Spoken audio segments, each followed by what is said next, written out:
वळूयात पुढच्या बातमीकडे। संतोष देशमुख हत्या प्रकरणासंदर्भात बातमी आहे। केज कोर्टामध्ये सुनावणीला सुरुवात झालेली आहे। दोन्ही बाजूंकडून युक्तिवाद सुरू आहेत। आरोपींना पोलीस कोठडी मिळणार की न्यायालयीन कोठडी याकडे आता लक्ष लागलंय। विष्णू चाटे, प्रतीक घुले, जयराम चाटे, महेश केदार यांना कोर्टामध्ये हजर करण्यात आलेलं आहे। संतोष देशमुख हत्या प्रकरणी आता ही महत्त्वाची बातमी समोर येते। कोर्टामध्ये सुनावणीला सुरुवात झाली आहे।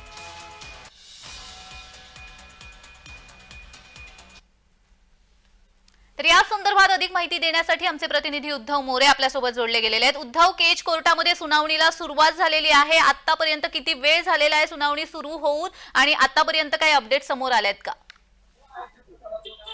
जान्हवी, नक्कीच आता सुनावणी जी आहे ते पूर्ण झालेली आहे। सरकारी वकील असतील आणि आरोपीचे वकील असतील यांचा युक्तिवाद जो आहे तो आता संपलेला आहे।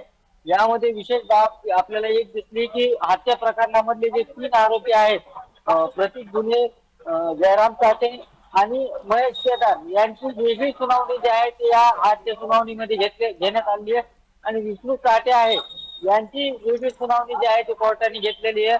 सरकारी वकील बाळासाहेब कोल्हे यांनी युक्तिवाद करताना असं सांगितलं की एक आरोपी अद्याप फरार आहे, ज्याचं नाव कृष्णा आंधळे आहे। आणि हे शोधण्यासाठी या आरोपींची पोलीस कोठडी अत्यंत महत्वाची आहे।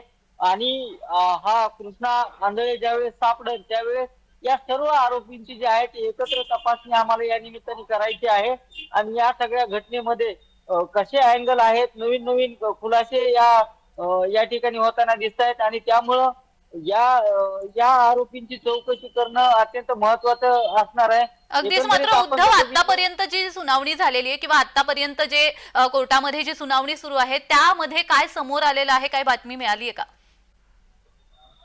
नक्कीच आरोपीच्या वकिलांकडून बी जोरदार युक्तिवाद करण्यात आला। विष्णू चाटे यांचं सांगताना एनसी देखील या सगळ्या मध्ये नाहीये आणि एनसी नसल्यामुळं हा गुन्हेगार नाहीये, तर राजकीय गोष्टीसाठी या विष्णू चाटेला अडवण्याचा प्रयत्न जो आहे तो होत असल्याचं विष्णू चाटे याच्या वकिलांनी सांगितलेलं आहे। त्यामुळं या आरोपीला कुठल्या कोठडीची आता आवश्यकता आहे असं आम्हाला वाटत नाही। दुसरा विशेष महत्व, सीआयडी देखील या ठिकाणी बाजू मांडलेली आहे। आवाजा कंपनीच्या मॅनेजर सोबत वाल्मिक कराड यांचं बोलणं हा विष्णू चाटे यांनी करून दिलेला आहे। त्यामुळं यांची चौकशी आम्हाला करायची। पोलीस कोठडी तुम्ही द्या। 7 दिवसाची पोलीस कोठडी जी आहे ती सीआयडीच्या अधिकाऱ्याकडून या ठिकाणी मागण्यात आलेली आहे। अगदीच उद्धव, या सगळ्या सुनावणीकडे तुमचं लक्ष असेलच। तुर्तास धन्यवाद।